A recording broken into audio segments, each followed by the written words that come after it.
Good morning, guys. It's Kevin out here in the woods again this morning. Mostly out here just to cook up some good food and relax. But I brought the two Gransfors that I own, one the vintage cruiser, the other the Scandinavian forest axe that came loose in a past video. I think I fixed that problem, so we shouldn't have to deal with that. All right, that problem is fixed, at least for now, just by putting a barrel wedge, step wedge in the top, jumping it down a hair, shooting it full of oil. But I am going to do a little bit of chopping on this tree I took down in the last video, and I just thought I'd take the opportunity to follow up the discussion on Gransfors Bruks as a company, but also to talk about vintage versus production lines now and which way, you know, a new axeman ought to think in if they're looking to buy a new axe, vintage or new.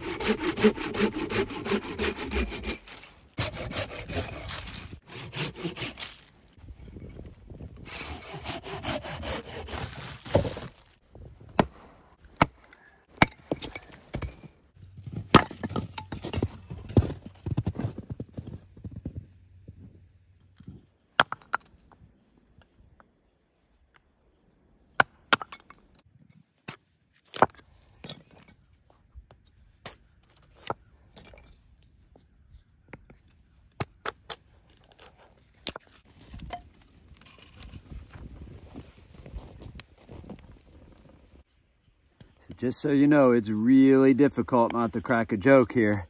The 8th grader in me is screaming to come out, but I'm gonna keep him in for the sake of PG television here.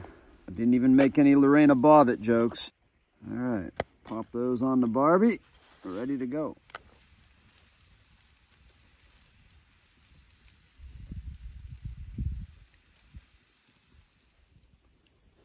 Well, guys, looks good, doesn't it? Let me polish this off and then we'll talk about vintage versus new axes, and I'll tell you why I think you ought to get a vintage axe over a new production axe. And it's probably not for the reason that you might think. Let's start with the garlic.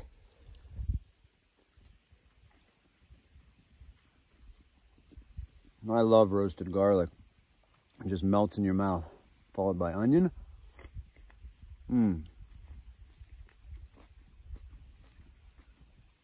Oh, asparagus. Main course.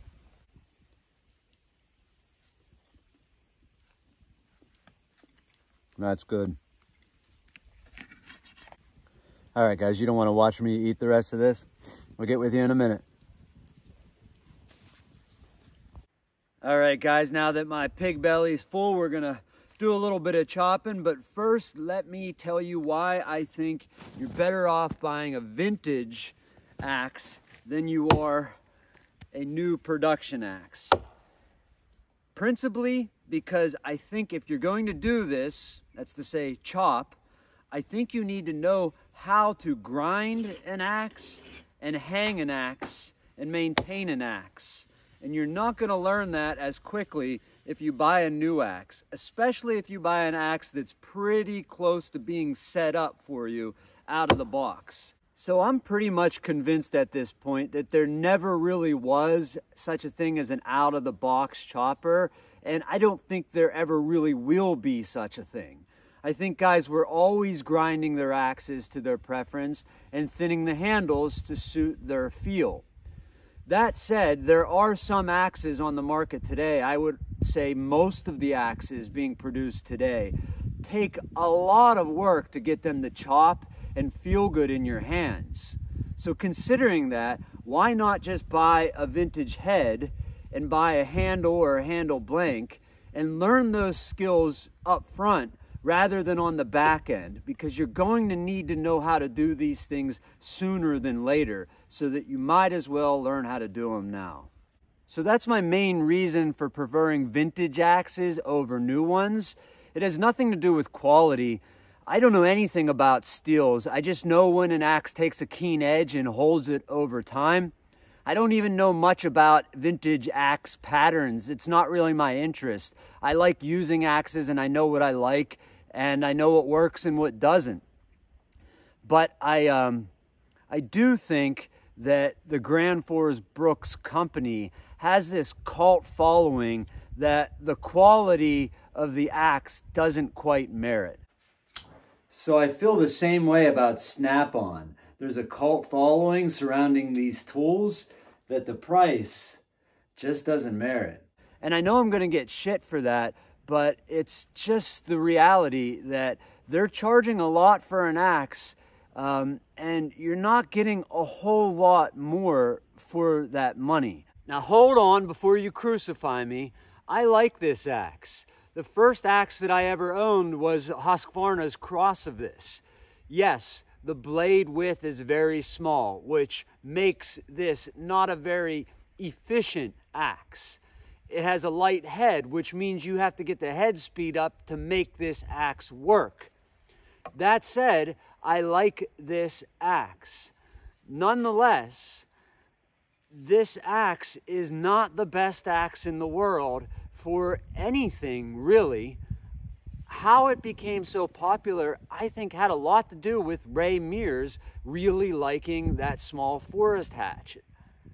So I wouldn't suggest this for a beginner. I would rather see a new guy get a vintage head like this. This is a Gransfors Bruks 2.5 pound cruiser axe. Learn how to hang it, use it, than just buy into the cult that has become Gransfors Bruks. It's kind of frustrating, guys, I'll be honest, that if I make a video with Gransfors Bruks in the title, the first day 500 people will watch it. But if I pour out my mind and heart in another video and take all these beautiful shots for you guys, only half of you guys will watch. Again, thank you for the followers who are here for whatever I put out. But it is frustrating to some of us that this axe has such a cult following when it doesn't really merit that. Again, I like it. I'm going to use it today. I use this axe a lot. But it doesn't merit the attention that it gets. There are better axes on the market than this one. I would suggest the Council Tool Boys axe over this. All right, more chopping, less talking. Let's get rid of this here.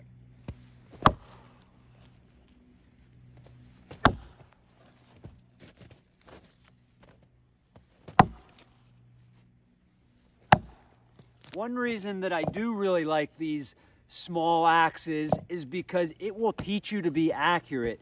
You have to be extremely accurate with stacking cuts, because on anything sizable, you're going to have to stack it 3, maybe 4 times.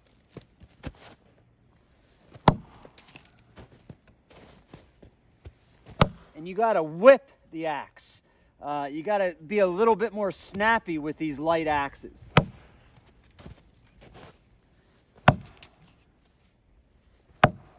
And again, take her easy.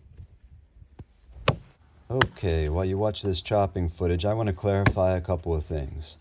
First, when I suggest vintage axes over new axes, that's not because I think that older axes were made better. In fact, I think the inverse might be true in some cases. But it's because for a new user, you will learn how to hang an axe, grind an axe, and sort out the handle a lot sooner, and should learn those skills a lot sooner by hanging a vintage axe. So that said, if you find a second-hand axe that needs hung, or a new axe that needs hung and ground, as far as I'm concerned, that is essentially the same thing. Second, I do not hate Gransfors Bruks. Let's get that out of the way right now. In fact, I think this little turpentine pattern is rather sexy. What is discouraging to me are collectors of these axes who line them all up and claim they're the best axe in the world. But it's clear, just from looking at the pictures, that they've never used them. They just oil the handles and take pictures of them. But if you are a user of this axe or any of their other turpentine patterns, you do not need to apologize for liking this axe, least of all to me. So if you use them and you like them, great. If you don't use them, don't tell other people to buy them because you just don't know. And lastly, I want to address one of the critiques of Gransfors Bruks, and that is that they have made the same axe over and over again, just varying the weight a little and handle length. And I think that's true, but that same argument has been put to some of the authors that I love. Hemingway, for instance, has been accused of that, for writing the same book over and over again.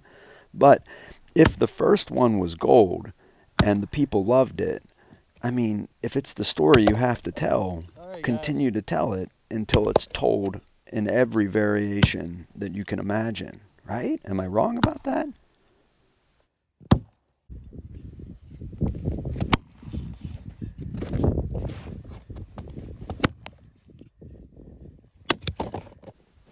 I've said before that if you're going to use light axes, you really have to develop a different style, a kind of snappy, whippy style. But it was interesting watching these clips back because I noticed that I really snap the head into the wood at the last moment, even go so far as to kind of pop my knees and do a little like hop back, effectively giving that head a little bit more snap or whip at the last moment, pulling the axe back into the wood with my entire body. You can see it in this clip especially. Let's see here. I think I do it right here. Yeah, you see how my knees pop at the last second and I kind of pull my whole body backwards? That really helps add a little bit of weight, as it were, to the head of the axe. Let's watch.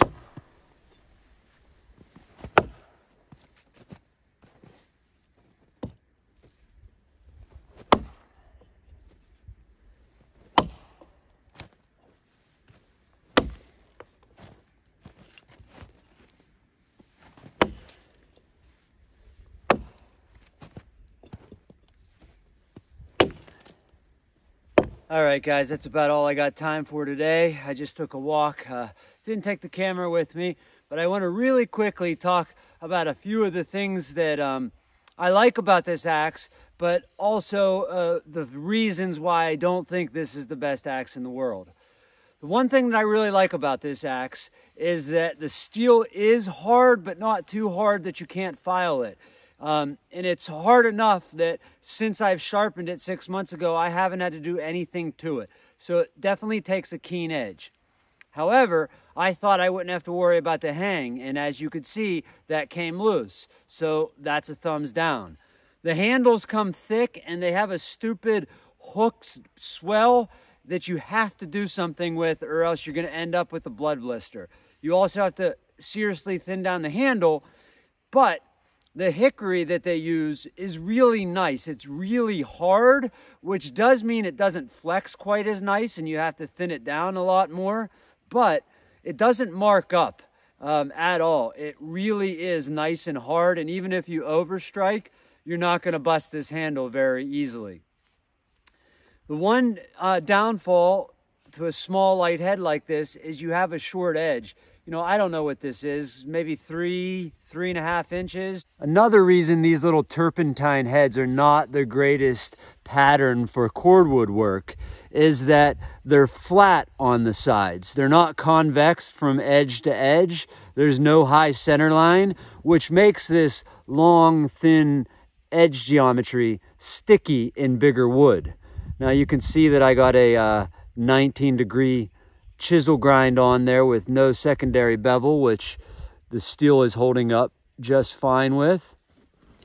But in bigger woods, these little heads can be really sticky because of that geometry. So the shape of the head by itself makes this not that great of a wood processor, but it's quite fine for carving or building shelters and whatnot, because I consider it a slicer. It slices really well. But you have to be very accurate with this, or else you are going to bust up your handle. You also are going to have to make more swings to overlap your cuts. Now, why do you suppose, other than Ray Mears liking this, and no offense to Ray Mears, are probably the only real cool bushcrafter around, but why do you suppose this became as popular as it did? Well, I think context is everything. Bushcrafters, like Ray Mears, are not doing the same sort of thing that I'm doing. So they're not using this in a tree processing context. They're using it in a bushcraft context, which is much more of a splitting kindling down for a fire and carving or building shelters. And for that, you really do want a lithe axe that you can maneuver easy and pack in easy, which probably does mean you want that 20-inch handle so that you can use it as a kind of compromise between a one-handed hatchet, and yet if you really needed to, you could still bust up some bigger rounds for firewood or shelter building. So in that context, something like this makes sense. In a cordwood challenge context, this isn't the best axe. It's not the best axe for anything. It's not a bad feller, but when it comes to limbing, a wider bit's always going to be better, and when it comes to bucking, a heavier head and a wider bit is always going to be better. Why do I like it then? Because it's fun to use. Light axes are fun to use because you can really throw them around and have to make them work, but also because it will improve your accuracy. You really do have to be super accurate with this little light axe to make it work. It is quite a good slicer. If you can get the head speed up, this axe really will bite into the wood. Nice and deep. You can see there, I mean, that bites 4 fingers. They really do bite. But you got to be able to get the head speed up in order to be able to make it bite like that. So these are good axes, but they're not the best axe in the world.